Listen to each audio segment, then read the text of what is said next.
샬롬 할렐루야. 창세기 2장 19에서 23절입니다. 여호와 하나님이 흙으로 각종 들짐승과 공중의 각종 새를 지으시고 아담이 무엇이라고 부르나 보시려고 그것들을 그에게로 이끌어 가시니 아담이 각 생물을 부르는 것이 곧 그 이름이 되었더라.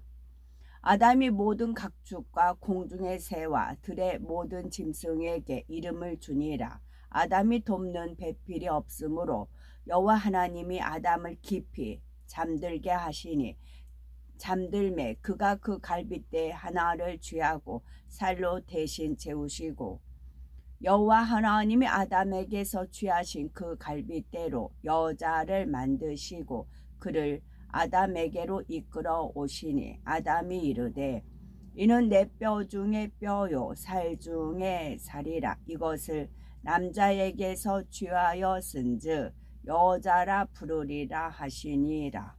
아멘. 창세기 강의 65번째 여자 창조입니다. 19절 하나님께서 사람을 제외한 모든 동물은 일일이 흙으로 빚어서 만들지 않으셨지요. 하나님께서 말씀으로 명하시면 각 피조물의 설계도대로 흙과 물이 조합되어 창조 역사가 이루어졌습니다. 아담이 어떻게 이름을 짓나 보시려고 그것들을 그에게로 이끌어 이르시니 아담이 각 생물을 일컫는 바가 곧 그 이름이라. 아담이 모든 육축과 공중의 새와 들의 모든 짐승에게 이름을 주니라 하였지요. 자녀를 두신 분들은 자녀들의 이름을 짓는데 얼마나 시간이 걸리시는지요. 몇 글자 안 되는 이름에 좋은 뜻을 담으려면 고심하게 됩니다. 어떤 분들은 자녀를 잉태한 사실을 알고부터 자녀가 태어나기까지 수개월 동안 이름을 무엇이라 지을까 고심을 합니다. 또 어떤 분들은 아예 처음부터 전문적으로 이름을 지어주는 곳을 의뢰하기도 하지요. 제가 이제 이 대목이 나올 때마다 항상 저한테 이제 떠올리는 것이 있어서 말씀드리곤 하였지요. 그것은 제 이름 석자를 저는 초등학교 들어가서 8살 때 이제 그 손수건 같은데 이름을 쓰잖아요. 그리고 이제 선생님 앞에 이렇게 점호를 기다리고 있습니다. 그때 절 뭐라고 불러요? 처음 들었어요. 8살 때 초등학교 1학년 때 저 앞에 이제 앞에 친구들이 가고 자 선생님 앞에 있는데 선생님 의자에 앉아 계시고요. 절 뭐라고 불러요? 이제 멍했어요. 근데 또 한 번 부르세요. 그래가지고 그래서 이제 고개를 숙여서 봤어요. 근데 한글도 전혀 모릅니다. 한글도 전혀 모르고 뭐라고 부르고 그랬을 때 이제 선생님이 이제 그게 이름이란 이게 이름이구나 하고서는 웃으면서 지나간 적이 있어요. 그 뒤부터 학교에서 제 이름을 부른 적이 없어요. 극히 없어요. 초등학교 때도 그렇고 친구 하나가 앞뒤 이제 학교 다니면서 사귀었던 친구 하나만 유일하게 제 이름을 불러줬어요. 뭐 제 이름 부른 적이 별로 없어요. 이제 뭐 고등학교 가서는 번호대로 이렇게 일어나가지고 책 읽고 뭐 그러잖아요. 그리고 이제 성경 공부를 이제 고1 때부터 고3 했으니까 그때 선생님이 이제 이름 불러줬고 제 이름을 극히 부른 적이 없어요. 저는 제 이름을 8살 때 이름 석자를 알았다는 거지요. 그런데 아담이 각 생물을 일컫는 바가 곧 그 이름이라 했습니다. 혹여 아무렇게나 이름을 붙이면 되지 그 일이 뭐가 어려울까라고 생각한 분이 계신가요? 그런 분들은 한번 동물원에 가셔서 눈에 보이는 모든 동물에게 바로바로 새롭게 이름을 지어 보십시오. 단 그 이름을 다 기억해야 합니다. 이는 결코 쉬운 일이 아닙니다. 그런데 아담은 100만 종이 넘는 동물의 이름을 모두 지었다는 사실이지요. 아담은 동물들의 이름을 모두 기억했습니다. 아버지 하나님으로부터 뛰어난 지식과 지혜를 받았기 때문에 가능한 일이었지요. 아담 스스로 지혜로워진 것이 아닙니다. 하나님께서 아담에게 권세와 권능을 주셨는데 그 안에는 지혜와 지식도 담겨 있었지요. 아담은 동물들의 이름을 아무렇게나 생각나는 대로 지은 게 아닙니다. 각 동물의 특징을 알아서 그에 적합하게 지었죠. 그래서 100만 종이 넘는 동물의 이름을 기억할 수가 있었습니다. 또한 아담은 동물들과 교통하는 법을 알았습니다. 사람들이 서로 말로 대화하듯 아담이 동물들과 대화했던 것은 아닙니다. 하나님께서는 아담에게 동물들과 교감할 수 있는 능력을 주셨지요. 예를 들어서 훈련을 받는 개는 사람의 명령을 알아듣고 그대로 순종합니다. 앞을 보지 못하는 사람을 안내하기도 하고 마약이 있는 곳을 찾아내기도 하며 재난 현장에서 실종된 사람을 찾아내기도 하지요. 이처럼 아담은 동물과 교감할 수 있는 능력이 있어서 모든 동물을 다스릴 수 있었습니다. 이를 통해 아담의 지혜와 지식이 보통 사람의 수준을 훨씬 뛰어넘었음을 알 수가 있지요. 아버지 하나님께서는 아담이 이렇게 지혜롭게 행하는 모습을 지켜보시며 매우 흡족해 하셨습니다. 아담이 동물 하나하나에게 지어주는 이름들이 아버지 하나님의 마음에 꼭 맞았지요. 아버지 하나님께서 주신 지식과 지혜로 아담이 그렇게 할 수 있음에도 아버지는 아담이 그렇게 해내는 것이 너무나 즐거우셨던 것입니다. 비유를 들어서 우리에게 자녀가 있는데 매우 지혜롭고 총명하다고 합시다. 게다가 매사를 우리 마음에 쏙 들게 처리해 나간다고 생각해 보십시오. 어쩜 내 마음을 저리 잘 알아서 마음에 꼭 들게 행할까 하며 자녀를 대견하게 여기지 않겠습니까?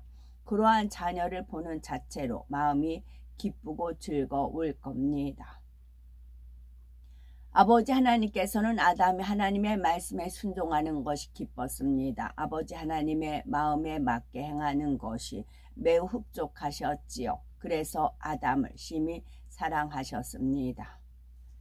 우리는 하나님의 자녀입니다. 요한복음 1장 12절에 영접하는 자 곧 그 이름을 믿는 자들에게는 하나님의 자녀가 되는 권세를 주셨다 하셨지요. 우리는 전지전능하신 창조주 하나님의 자녀된 권세를 받았습니다. 아버지 하나님께서 아담에게 지혜와 능력을 주셨듯이 우리에게도 하늘의 지혜와 능력을 주십니다.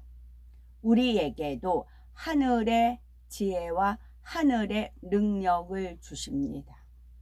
역대하 16장 9절에 여호와의 눈은 온 땅을 두루 감찰하사 전심으로 자기에게 향하는 자를 위하여 능력을 베푸시나니 했습니다.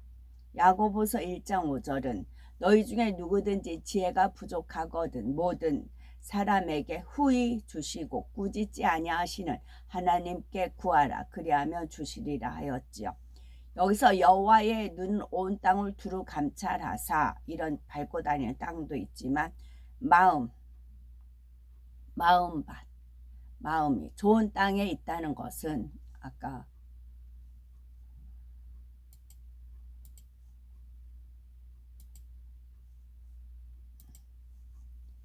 좋은 땅에 있다는 것은 착하고 좋은 마음으로 하나님의 말씀을 듣고 지키어 인내를 결실하는 자, 그런 자를 두루 감찰하셔서 전심으로 자기를 향하는 자를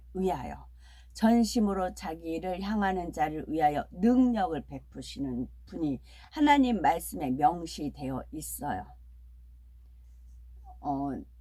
제가 말씀을 안 들으려고 저한테 25년 전에 아버지 하나님께서 언약을 주신 그런 것들이 있어요. 근데 그거는 정말 미지수고 과연 그러면서 이제 받았던 게 있었어요. 근데 그거를 아버지 하나님께서 다 이제 이루세요. 그러면 제가 아버지 하나님께 저한테 약속했던 것을 다 이루셨어요. 그리고 나서 또 새로운 비전을 주세요. 새로운 비전을 주셔서 그러면 제가 이것도 다 받아들이겠습니다 했어요. 다 받아들이겠습니다. 그래야 또 아버지께서 펼치세요. 그 펼치신 것도 이루면 또 아버지께 또 새로운 비전을 주세요. 그럼 제가 그 비전을 전부 다 받아들이겠습니다. 그러면 또 다시 아버지께서는, 아버지는 창조의 기쁨이 있기 때문에 그러세요. 그거를 구체적으로 설명하면 전에도 말씀드린 바 있어요. 그거는 제가 어릴 때부터 이제 텔레비전을 끼고 살았어요. 그러니까 쇼쇼쇼라든가 뭐 하추나 이미지야 막 그런 남진 그런 이제 연예인들 나오는 그런 이제 뭐 텔레비전만 끼고 살았어요. 그러니까 머리는 이제 깡통이죠. 그 중에 이제 그런 텔레비전만 보고 살았던 그런 장면들을 쭉 떠올려 주시면서 37세 때요. 그러면서 너는 어떤 것이 마음에 드느냐라고 하시는 겁니다. 저한테. 이제 영적으로 그랬을 때 저는 그 하추나라는 분이 꼭 이렇게 무대에 서면 가수들이 혼자 이렇게 솔로로 노래하는 경우 있는데 하추나 이분은 뒤에다가 이제 싱어들인가 그 이제 댄서들 있죠. 댄스들하고 같은 율동으로 춤을 추더라고요. 같은 율동으로 춤을 추고 혼자 노래하다가 다시 그 댄스들하고 호흡을 맞춰서 같이 춤을 추고 동작을 같이 하는 그 장면이 좋았어요. 그래서 저는 저렇게 더불어 같이 하는 그 모습이 아름답게 보였다라고 말씀을 드린 적이 있었습니다. 그리고 넘어간 거예요. 그랬을 때 이제 토요일날 광장에서 캐스트 위에서 이제 무대 위에서 이제 찬양을 하죠. 그 저는 이제 그 국기 들고 했을 때 그 장면을 떠올려 주세요. 그 장면을 떠올려 주시고 또 천국에 가시면 연회가 많아요. 연회가 많으면 이제 우리가 영화를 봐도 그렇잖아요. 영화도 봐도 이제 그 음악 담당하는 분들이 있잖아요. 오케스트라라고 하죠. 오케스트라들이 하 있고 그 앞에는 무대에서는 이제 뭐 춤을 추잖아요. 남녀 어울려서 같이 이렇게 댄스 춤을 왈츠를 추잖아요. 왈츠를 추든 뭐를 하든 춤을 추고 오케스트라가 연주 있잖아요. 연회가 마치 그래요. 그래서 그 찬양팀이라든가 이제 천사들보다는 사람이 하는 게 나아요. 그 사람들을 캐스팅하고 훈련한다. 그렇게 알고 있었어요. 그래서 이제 그 찬양에 맞춰서 하나님의 은혜 가운데 이제 율동을 하고 있는데 아버지 하나님께서 그 장면을 떠올려 주세요. 그때 너한테 약속했던 게 바로 이거다. 그러시는 겁니다. 찬양팀과 같이 호흡을 맞춰서 하는 찬양을 하나님 앞에 올리는 바로 이거다. 그러면 이제 완성된 거예요. 저는 이게 제가 뭐 이제 뭐 이름도 8살 때 알았다 할 정도로 이렇게 이제 그늘에서 살았기 때문에 빛을 못 보고 살았잖아요. 이거는 제가 제 시나리오에 의해서 그런 게 아니고 하나님에 의한 시나리오로 완성이 된 겁니다. 어느덧 그게 그렇게 됐어요. 어머 정말 그러네요. 그러면서 이제 영광을 돌리고 이제 2차로에서 전 헌재 갔을 때 그때는 화면상으로 그 빛이 여러 가지가 막 핑크색으로 해서 찬란한 빛으로 쫙 화면이 나오면서 이제 그런 게 있었어요. 그랬을 때는 그 빛은 온갖 빛은 이제 천국이에요. 그래서 그러면 이것도 제가 받아들이겠습니다. 천국을 연상을 시켜주셨거든요. 이것도 다 받아들이겠습니다. 그래야 제가 받아들여야 아버지께서 펼치시거든요. 그리고 나서 이제 많이 수고한 분들이 있잖아요. 그러면 너무 고맙고 그러니까 제가 말씀드리잖아요. 천국 이게 이제 명철한 분들은 깨달아요. 아브람, 이삭, 야곱. 그럼 성부, 성자, 성령. 야곱이 이스라엘로 바뀌었잖아요. 마찬가지라고요. 그러니까 천년으로 바뀐다고요. 이름이 천년. 천년이라는 세월을 하나님 아주 귀하게 여기십니다. 천년 동안 안식하시니까. 6천년 인간 경장, 7천년, 천년을 안식하시기 때문에 그날을 귀하게, 그 천년을 귀하게 여기시는 거거든요. 그래서 너무 이제 저희 아시는 분 한 분이 외국에 이렇게 있다가 토지 공사를 들어갔어요. 뭐 사촌 언니의 이제 남편이에요. 토지 공사를 들어갔어요. 그러니까 토지 공사에서 어디 땅이 오른가 그 정보를 알잖아요. 그래가지고 돈들을 투자해가지고 땅을 샀어요. 그래가지고 그게 매값절 뛰는 그런 케이스가 있었어요. 정보를 알기 때문에 어디에 투자를 해야 땅이 오른다는 정보를 알기 때문에 토지공사에 근무했기 때문에 그와 같아요. 천국에서도 어떤 것이 상급이 높고 어떤 게 하나님께서 기뻐 받으시는가 저는 알잖아요. 그러니까 하나님 그걸로 인도를 하세요.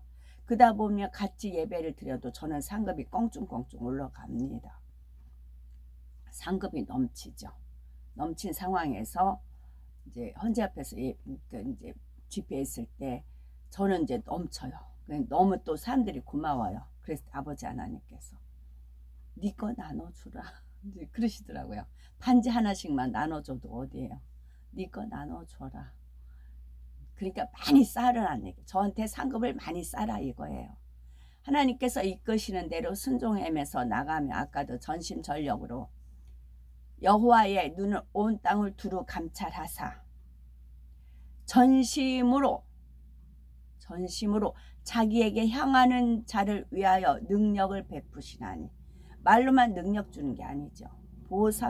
포상금이라는 게 있잖아요. 말로만 너 잘해 이런 능력 베푸는 게 아니라 거기에 따른 상급이 있어요. 그러다 보니 제 상급은 넘치죠. 그러니까 아버지 하나님께서 많이 싸놓고 나눠주라 그런 은혜를 또 헌재 앞에 집회에서는 또 그렇게 베풀어 주셨죠. 그러니까 그런 은혜가 있으니까 저는 뭐 으쌰으쌰 신나게 하는 겁니다. 저가 특별나서 하지 않았다 저는 몇 번이고 강조를 해요. 이름 석자도 초등학교 1학년 때만 알았다니까요. 제 자신이. 근데 하나님 말씀에 의지하면 하나님은 약속대로 이루기 때문에 그래요. 네 입을 크게 열라 내가 채우리라 하신 것이고요. 그리고 이제 역대하 16장 9절에는 여호와의 눈은 온 땅을 두루 감찰하사 온 땅. 어서 온 땅이 온전한 뭐 그런 땅도 있지만 따뜻할 온이요. 뱀은 차가워요. 그러나 우리 피가 이제 따뜻하게 돌잖아요. 예수 그리스도의 피가. 그래서 온 땅을 두루 감찰하사 전심으로 자기에게 향하는 자를 위하여 능력을 베푸시나니 이런 약속의 말씀이 있어요. 이 약속의 말씀을 믿고 하나님 좋은 땅에 있다는 것을 하나님의 말씀을 듣고 지켜 인내로 결실하는 자 이런 좋은 땅 하나님의 능력을 주시는 겁니다. 그래서 같은 시간 1시간이든 2시간 3시간이든 같이 집회를 하든 예배를 드리든 전심으로 우리 크리스찬은 전심으로 하나님께 은혜를 능력을 구하잖아요. 전심으로 구하는 자에게 능력을 주신다고요.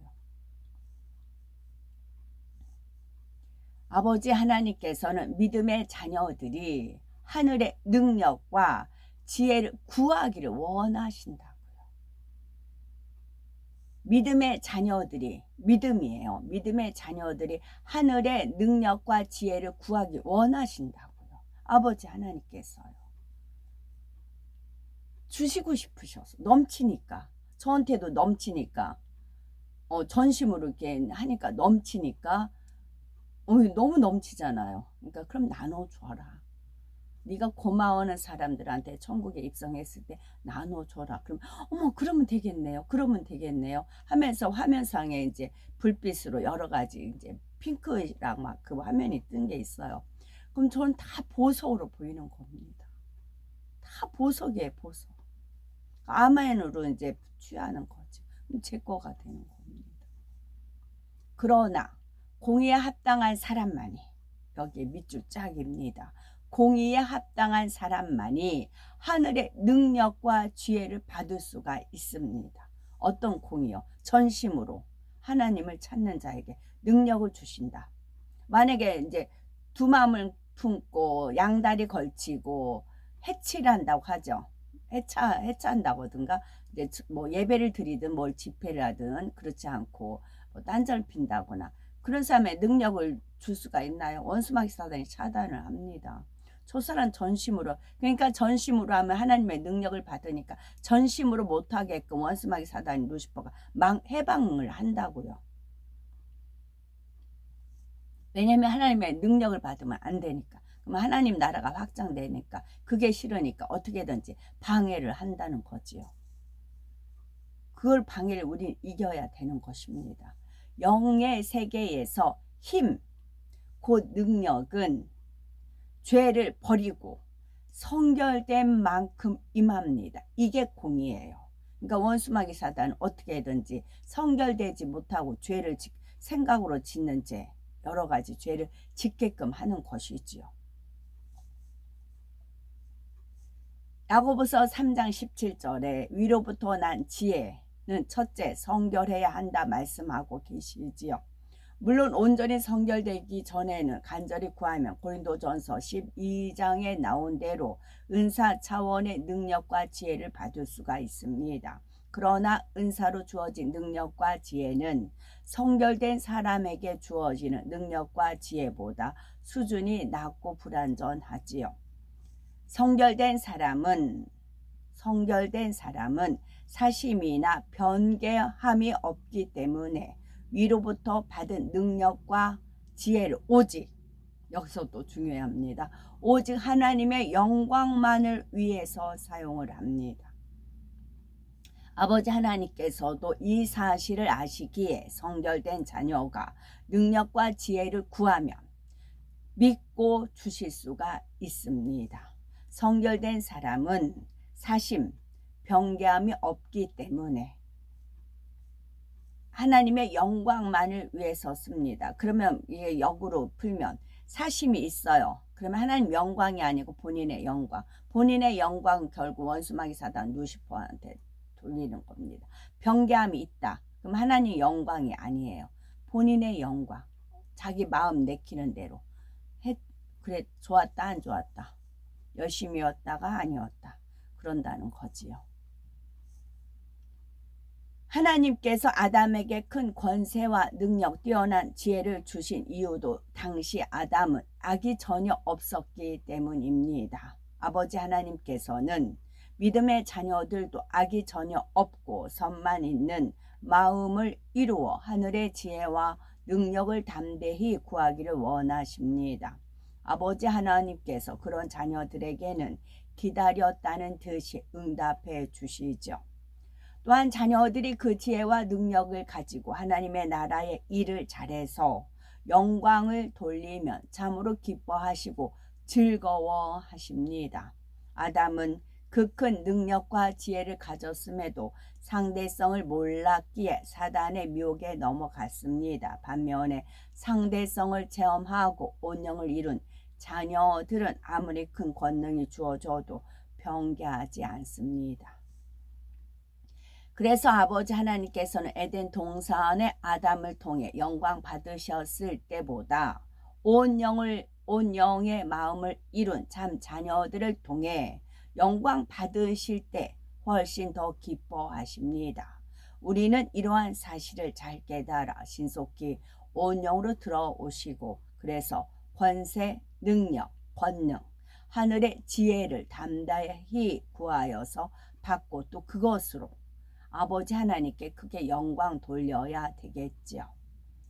여호와 하나님이 아담을 깊이 잠들게 하시니 잠들매 그가 갈빗대 하나를 쥐하고 살로 대신 채우시고 여호와 하나님이 아담에게서 쥐하신 그 갈빗대로 여자를 만드시고 그를 아담에게로 이끌어 오시니 하나님께서 아담을 지구의 흙과 물이 섞인 진흙을 빚어 만드셨지요. 여자는 이렇게 창조된 아담의 신체 중 갈빗대 하나를 취하여 만드셨습니다.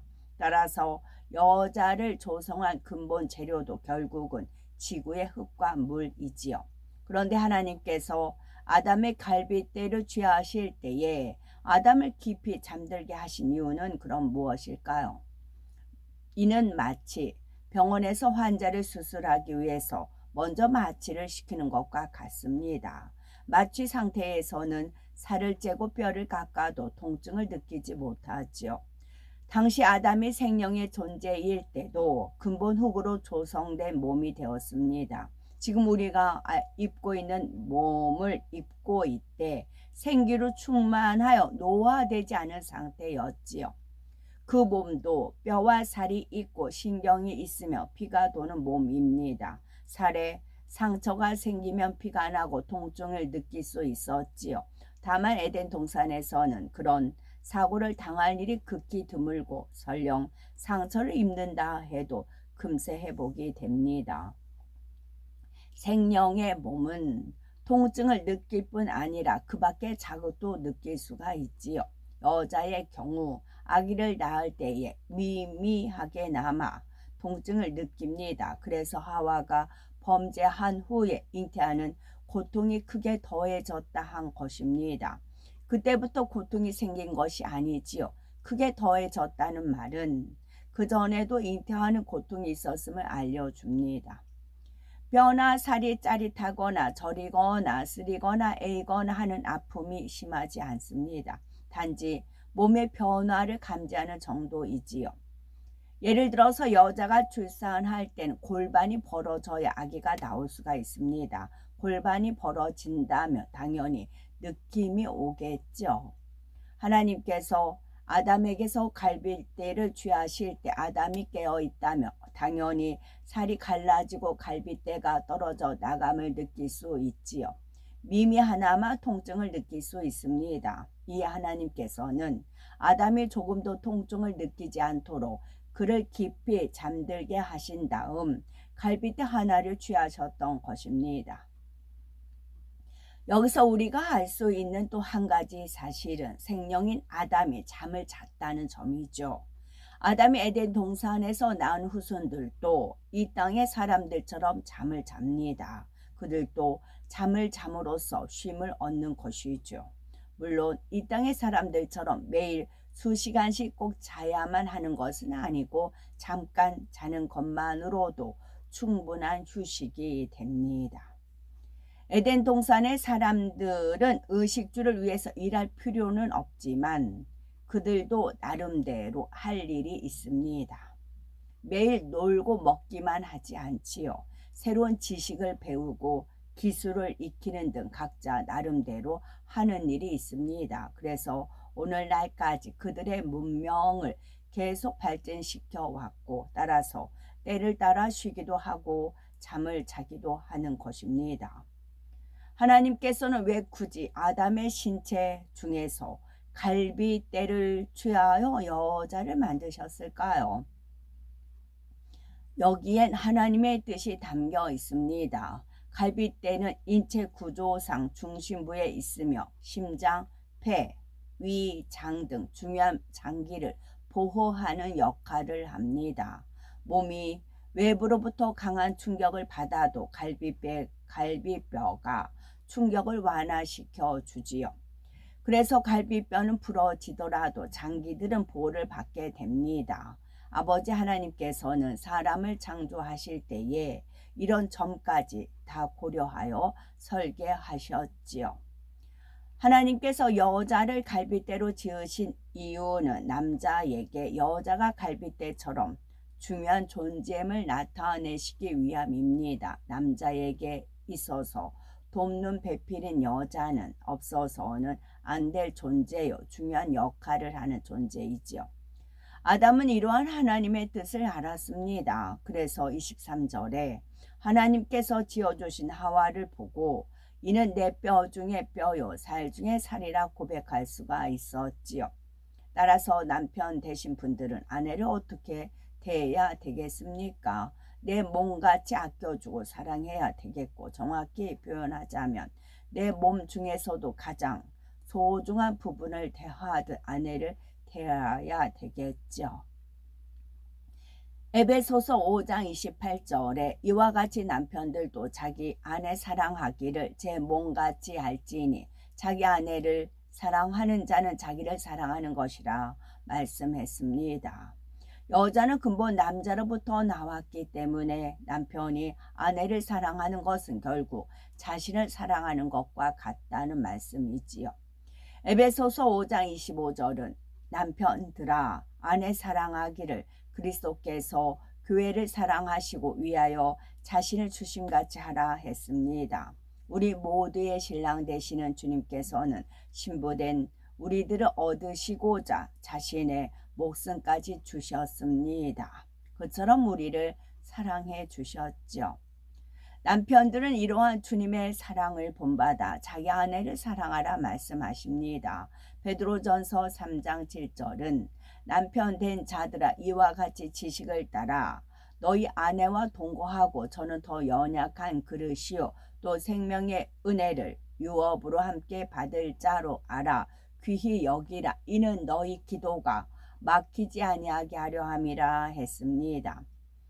아내는 남편에게 가장 소중한 존재이면서 남편보다 더 연약한 그릇입니다. 따라서 남편이 아내를 자기 몸처럼 사랑할 때에 하나님께서는 그 모습을 흡족하게 바라보시며 그런 남편의 기도를 들으시지요.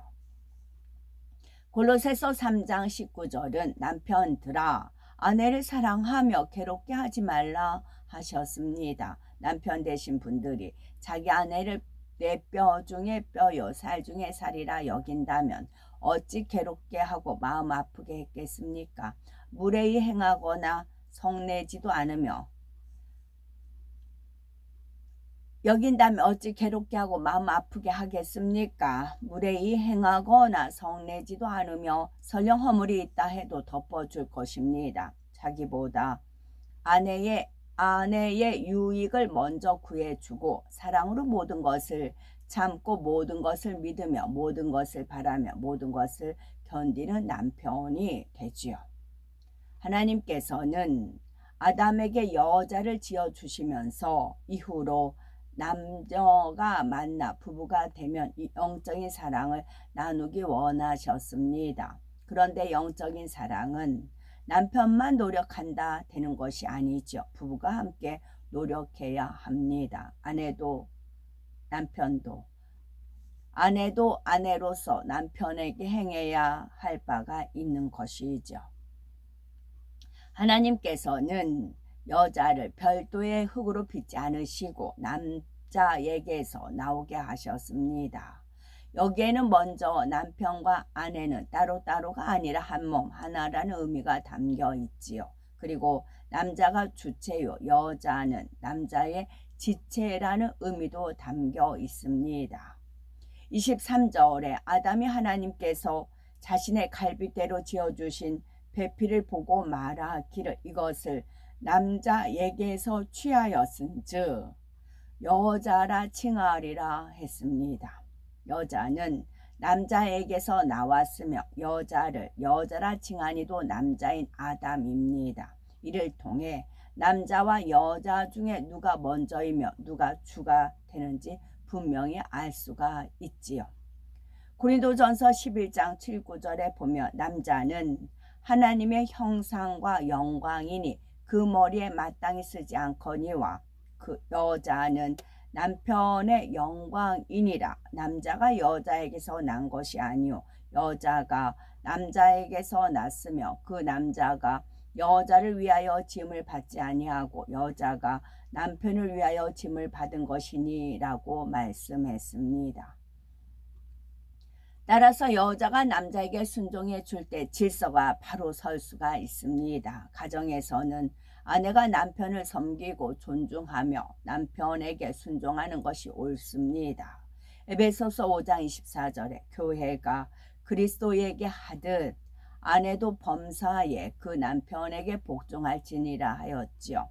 골로새서 3장 18절은 아내들아 남편에게 복종하라 이는 주 안에서 마땅하니라 말씀하셨습니다. 물론 여기서의 복종은 주 안에서의 복종을 의미합니다.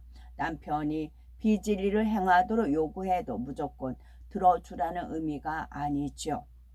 그렇다고 아내 입장에서도 주 안에서라는 단서를 자신의 기준에 맞춰 임의로 적용해서는 안 됩니다. 아내는 중심에서 남편을 사랑하므로 남편의 마음에 맞춰 섬겨야지요. 그러면 남편도 아내의 진실한 마음을 느끼게 됩니다. 아내가 교회 가는 것을 반대하지 않고 결국 전도도 될 것이고요. 아내들이 막달라 마리아와 같은 선으로 남편을 대하며 섬겨 나간다면 아무리 마음이 단단한 남편이라 해도 대부분 녹습니다. 또한 아내가 남편의 의견을 존중해주고 적극적인 후원자의 역할을 해주면 가정의 질서가 섭니다. 그러면 남편이 더욱 힘을 얻어 가장으로서의 역할도 잘 감당할 수가 있지요.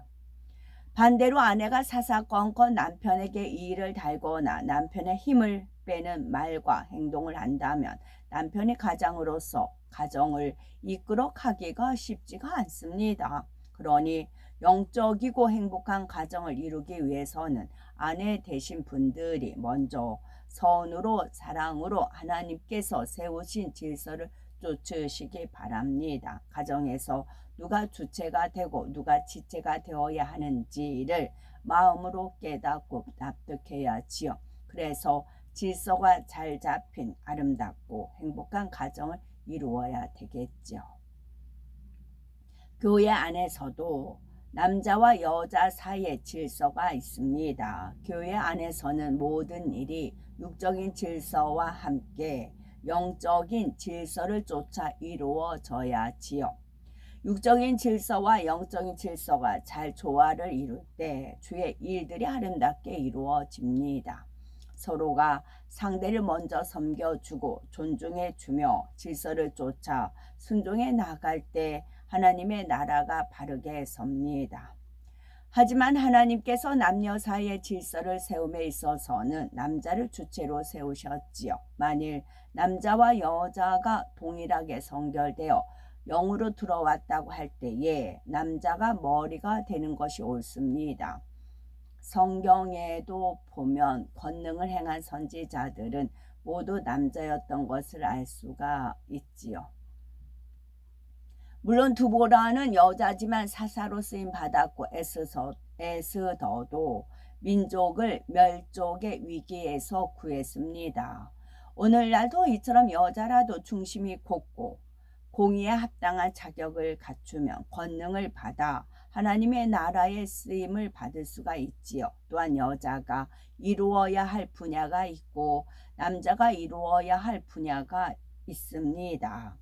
주 안에서 남녀가 평등하되 교회 안에서도 하나님께서 세워주신 남녀의 질서를 쫓을 때 하나님의 나라가 아름답게 이루어집니다.